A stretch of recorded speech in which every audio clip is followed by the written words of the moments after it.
सबसे पहले मैं खुदा का धन्यवाद करना चाहूँगी। मैं आंखें बंद करके सर झुका के खुदा का धन्यवाद करना चाहूँगी। खुदाया शुक्र है तेरा कि तूने ये दिन दिखाया है।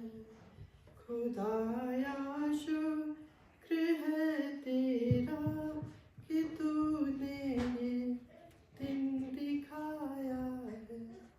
तेरे दर पर हम आए हैं और अपना सर झुकाया है।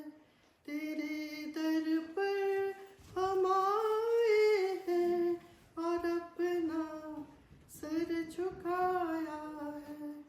खुदाया शुक्र है तेरा कि तूने दिन दिखाया है। बोलने को तो बहुत कुछ है, पर happy women's day to all the incredible women in the world. Shine on not just today but every single day. आज का दिन नहीं, पर हमें हमेशा मनाना चाहिए, क्योंकि खुदा ने हमें बहुत प्यारा बनाया है। दुनिया में सबसे अच्छी जो चीज़ है एक औरत है। महिला दिवस पर कुछ बोलना चाहूँगी जो बिब्लिकल बाइबल की दृष्टिकोण से है। कल अंतर्राष्ट्रीय महिला दिवस था, हम लोग उसे आज मना रहे हैं और वर्ल्ड प्रेयर डे भी है। इस दिवस के इस विशेष अवसर पर आपके सामने खड़े होने का मेरे लिए एक आनंद और सम्मान की बात है। मैं धन्यवाद करूंगी मैडम का और पादी साहब का, जिसने मुझे मौका दिया ताकि मैं दोबारा से इसको रिवाइज कर सकूं। मैं भूल चुकी थी और कई बातें बाइबल से मुझे मौका मिला। पूरे हफ्ते मैंने ढूंढा, कंसल्ट किया, तो कोई गलती हो तो माफ़ करना। ये दिन उन महिलाओं के मूल्य, शक्ति और योगदान को पहचानने का है जो हमारे जीवन, हमारे समुदायों और पूरे संसार में अपनी भूमिका निभा रही हैं। आज जब हम इस पर चिंता करते हैं तो हमें बाइबल की ओर देखना चाहिए। ये जो बाइबल है ये सबसे अमूल्य किताब है। अब सब लाइब्रेरी चले जाए, पर this is the God has given us this gift. तो हमें बाइबल की ओर देखना चाहिए जहाँ परमेश्वर ने महिलाओं की सुंदरता और उद्देश्य को प्रकट किया है। शुरुआती से उत्पत्ति 1 उसका 27 में लिखा है, और परमेश्वर ने मनुष्य को अपने स्वरूप के अनुसार उसने उसको सजाया, नर और नारी करके उसने उसकी सृष्टि की। यह हमें याद दिलाता है कि पुरुष और महिला दोनों ही परमेश्वर के स्वरूप में बनाए गए हैं।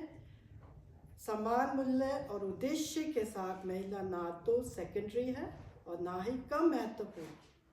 वह परमेश्वर की अद्भुत सृष्टि का एक सुंदर और महत्वपूर्ण हिस्सा है, जिन्हें ज्ञान, शक्ति और प्रेम के साथ बनाया गया है। बाइबल प्रेरणादायक महिलाओं की कहानियों से भरी पड़ी है। हम जितना पढ़ेंगे उतना कम है, पर मैंने कुछ शॉर्ट किया है। शायद पादी साहब सरमन में और मैडम संडे स्कूल में हमें बताएं। तो जो भूमिका निभाई है दबोरा, एक बुद्धिमान और साहसी न्याय जिसने इज़राइल को विजय दिलाई। ये न्याय 4 और 5 में दिया गया है। एस्थर, एक रानी जिसने अपने लोगों को बचाने के लिए अपने प्राणों की बाजी लगा दी। इससे मैं अपने लोकल लेडीज़ की भी तारीफ करना चाहूँगी, उसको सलूट करना चाहूँगी, उनकी प्रशंसा करना चाहूँगी कि उन्होंने भी यहाँ पर कई औरतों ने बलिदान दिया, जबकि ये हमारा ऑर्चर्ड स्कूल चर्च परिस्थितियों में आ गया था। मेरी माँ, जो मैं आज उनको बहुत सम्मान और इज्जत से खुदा ने उन्हें रखा है, और एक मिसेस सुभद्रा चौहान जो रिटाई हैं, एक रोगे से थी मिसेस सलोमी, मैं उनको याद करती हूँ। उन्होंने डेरे में जाकर रातें बिताई जब यहाँ पर लोग आ गए थे कब्जा करने के लिए। तो आज मैं उनको बहुत याद कर रही थी, तो जिनकी बदौलत आज हम यहाँ पर खड़े हैं। लूका 1:38 में है, मरियम यीशु की माता जिन्होंने परमेश्वर की आज्ञा को विश्वास और संपन्न के साथ स्वीकार किया। प्रेरितों 18 उसका 26 में है, पिसाका आई थिंक दिस करेक्ट नहीं है, जिन्होंने पौलुस के साथ मिलकर सुसमाचार का प्रचार किया। ये महिलाएं हमें सिखाती हैं कि परमेश्वर महिलाओं को नेतृत्व, सेवा और परिवर्तन लाने के लिए बुलाता है। आज भी महिलाएं परिवारों, चर्चों, कार्यस्थलों और समाज में महत्वपूर्ण भूमिका निभा रही हैं, लेकिन हमें ये भी याद रखना चाहिए कि महिलाएं भेदभाव, असमानता और उन संघर्षों का सामना करती हैं जो उन्हें कभी कभी अनदेखा या अनसुना महसूस कराते हैं, जैसे करुणा ने बताया। बाइबल हमें दिखाती है कि स्वयं यीशु ने महिलाओं को सम्मान दिया, उन्हें सशक्त बनाया। उन्होंने सामरी स्त्री के प्रेम पूर्वक बात की, यूहन्ना 4 में है, आप लोग पढ़ सकते हैं। उस स्त्री को चंगा किया जो 12 वर्षों से रक्तस्राव से पीड़ित थी। मरकुस 5 और व्यभिचार से पड़ी गई स्त्री का बचाव किया। यीशु ने दिखाया कि परमेश्वर की दृष्टि में महिलाएं मूल्यवान, प्रिय और सम्मान के योग्य हैं। बाइबल में हमें हाजिरा की कहानी मिलती है, जो खुद को अकेली और त्यागी हुई महसूस कर रही थी। वे अपने पुत्र के साथ जंगल में भटक रही थी। ये नहीं जानती थी कि आगे क्या होगा, लेकिन उसकी सबसे कठिन घड़ी में परमेश्वर ने उसे देखा और उसकी आवश्यकताओं को पूरा किया। हाजिरा ने परमेश्वर को अता एलोही कहा, जिसका अर्थ है परमेश्वर जो मुझे देखता है। उत्पत्ति में दिया है 16 उसकी 13 में। हो सकता है कि कभी कभी आप भी खुद को अनदेखा, अनसुना या भूला हुआ महसूस करें, लेकिन हिम्मत रखिए, परमेश्वर आपको देखता है। वह आपके दर्द, आपके संघर्षों और आपकी गुप्त प्रार्थनाओं को जानता है। आप कभी भी अकेली नहीं हैं। एक और प्रेरणादायक कहानी सारपत की विधवा की है। एक राजा 17 उसका 8 का 16 में है। उसके पास कुछ भी नहीं बचा था, सिर्फ थोड़ा आटा और थोड़ा सा तेल। वह अपने पुत्र के साथ अपनी आखिरी रोटी खाने की तैयारी कर रही थी।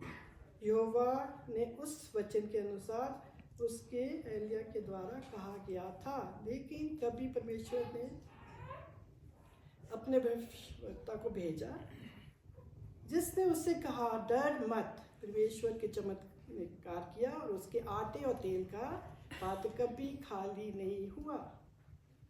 इस वर्ष को देख के मुझे मिसेस का नाम क्या था, मिसेस चौहान, मनोज की मदर वहाँ रहती थी, छोटे से घर में, स्नेहलता, यस मैडम, तो उनकी आत्मा को शांति दे।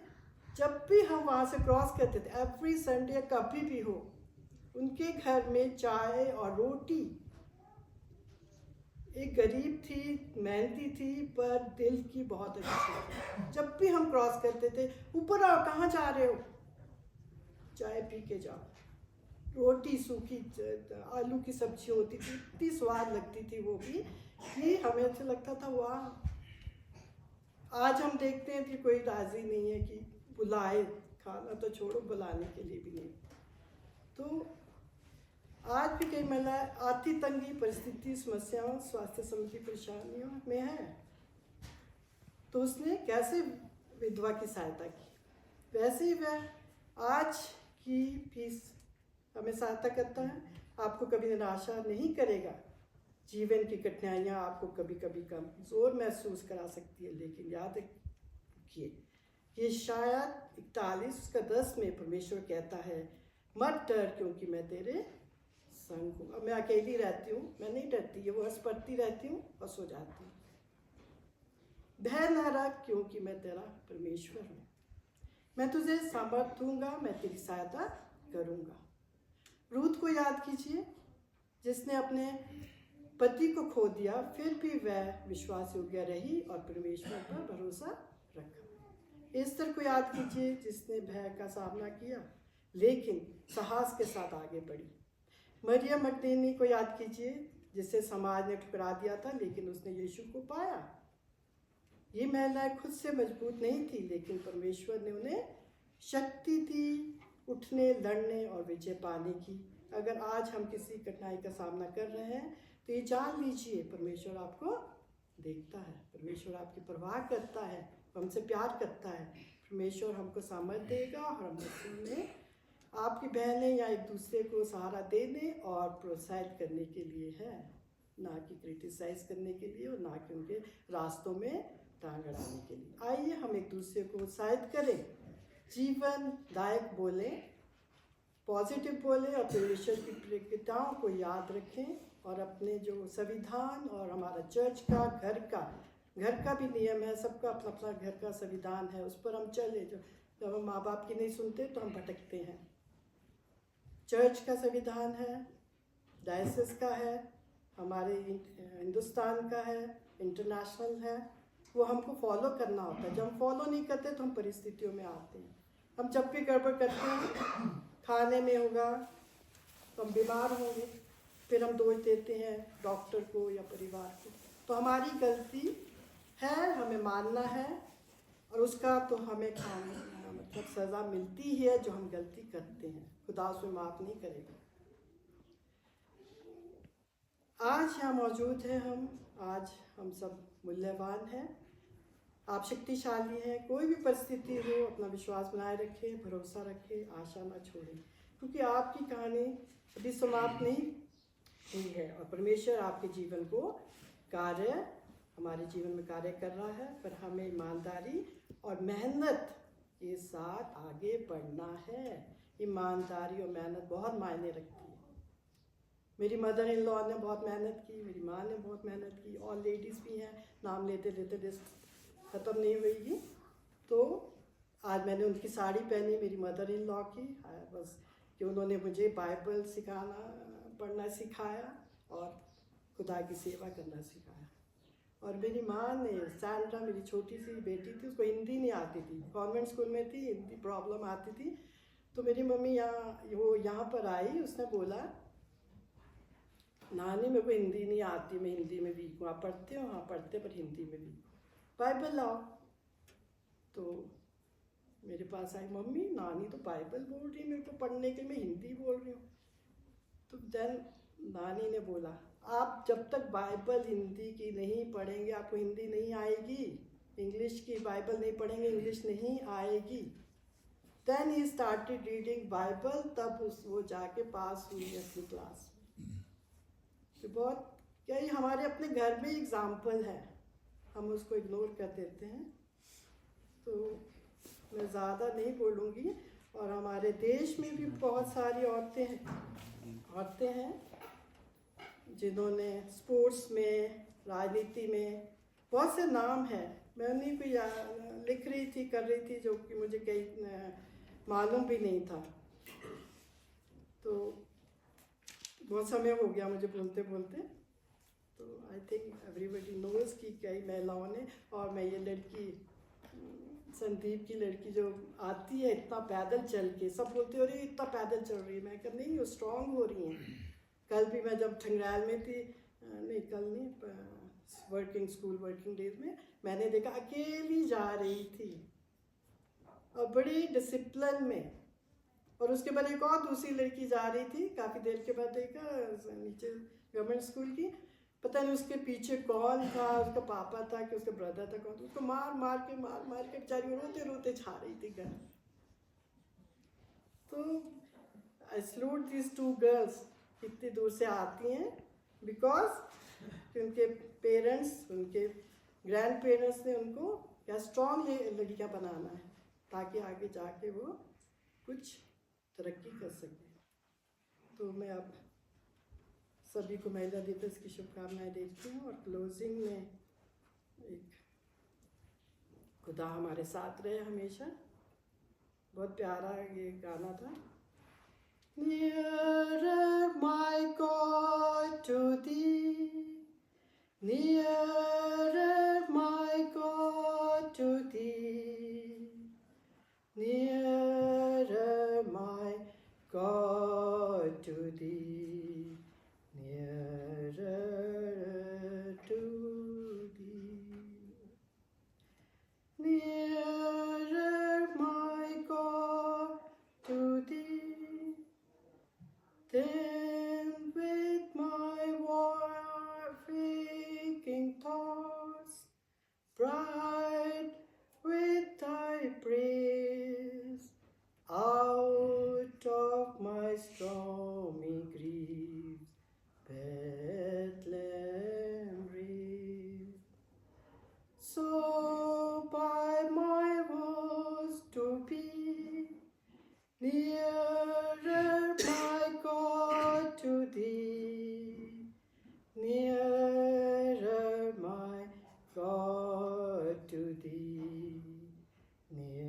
to thee.